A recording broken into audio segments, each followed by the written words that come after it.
Good morning. Pastor Gary Graff here from Bethany Lutheran Church of Red Lake Falls. Glad to have you with me this morning. I wish you were here in the sanctuary, but for the next several weeks, we don't really know how long, we're going to have to manage the best we can using this electronic technology to get together. I hope in the next several weeks to bring you at least one sermon per week and a little Bible study, and also to meet with you for a time of prayer. And I'm scheduling this time for this coming Sunday at 10 o'clock, our usual worship time, where we can gather together in front of our computers and join our hearts together in prayer, if not as a physical community. We'll be a spiritual community. We'll be getting more information out to you through the church website, the RLF Bethany Lutheran, or BethanyLutheranRLF.com. And thanks to Owen for keeping that up for us.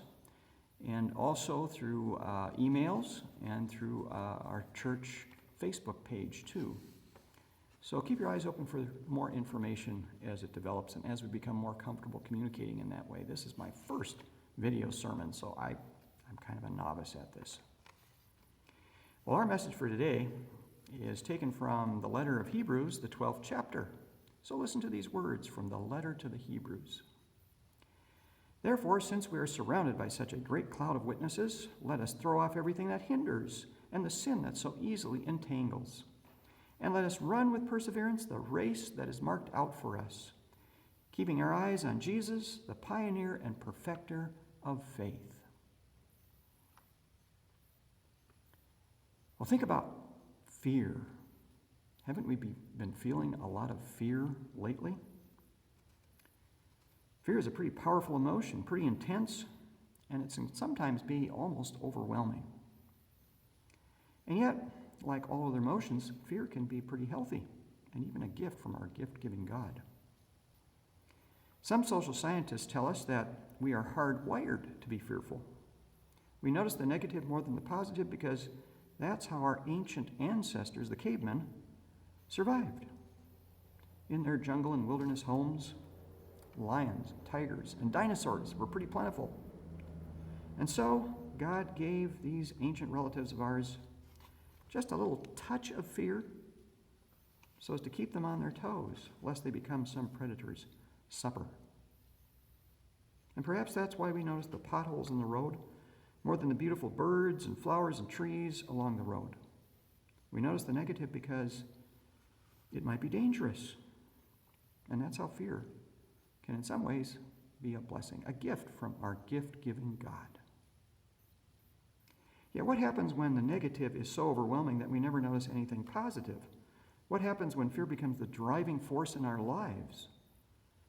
Pretty sad, right? Pretty depressing. And I hate to be a killjoy, but lately, even your pastor has been pretty overwhelmed by fear. The headlines we've been reading have been pretty negative, and they reflect a world situation that is pretty daunting.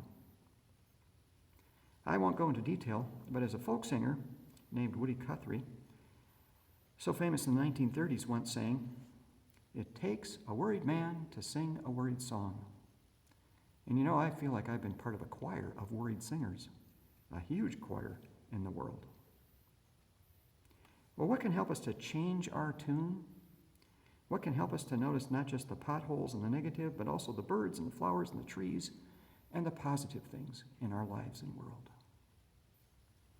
I would like to suggest the great cloud of witnesses that is talked about in our lesson for today. Therefore, since we are surrounded by such a great cloud of witnesses, let us throw off everything that hinders and the sin that so easily entangles, and let us run with perseverance the race marked out for us, fixing our eyes on Jesus, the pioneer and perfecter of faith. After this little introduction, the author of the letter to the Hebrews goes on to list who this great cloud of witnesses is composed of. And he names people from the Old Testament, people like Abraham, Sarah, Joseph, Moses, King David, and the prophets. And a whole host of other persons who, though they were not perfect, were certainly witnesses to God's grace and love, especially in times of trial and difficulty. Abraham, Sarah, Joseph, and Moses, King David, and the prophets were indeed that great cloud of witnesses that remind us of God's unfailing grace and faithfulness to us in times of struggle. And yet, if we think, we could probably name a lot of other names to that list. Names of people we've known and loved, people who have run the good race of faith and now rest from their labors as the saints in light. When I think of that great cloud of witnesses, I am reminded of my parents and their whole generation. I remember them from church suppers of, oh my goodness, nearly 60 years ago, when my cousins and I would play in the church basement and eat glorified rice and red Jell-O and real cheese with sandwiches with little olives in them. When I think of those people at those meals who are on the other side of the table serving us the sandwiches and the hot dish, I think of a whole generation that was born around the time of World War I. And when they went to school, grade school and high school, they were attending school in the midst of the great worldwide depression that affected nearly a quarter of the labor force in America, leaving them without jobs or employment. And after they graduated from high school, they faced World War II and that great global conflict. They came home to raise babies and raise families while dealing with pandemics such as the measles and polio.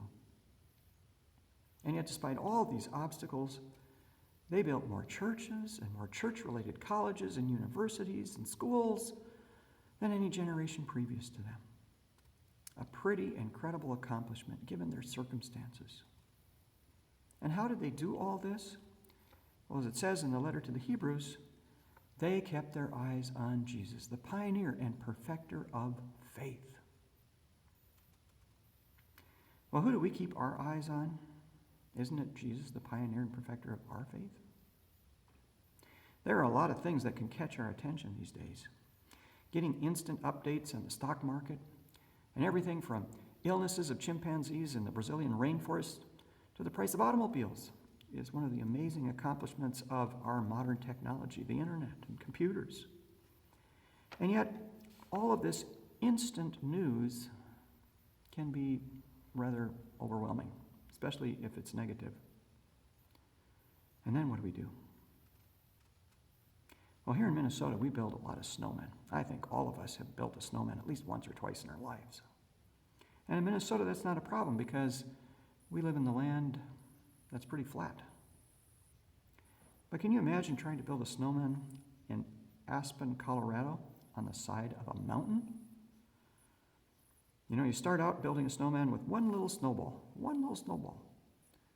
And then you roll it in the snow and it gets bigger and bigger and bigger and bigger until it's 3, 4, 5 feet tall. And as long as you're on flat land, that's no problem. But what if you're on the side of a mountain and behind that great big snowball?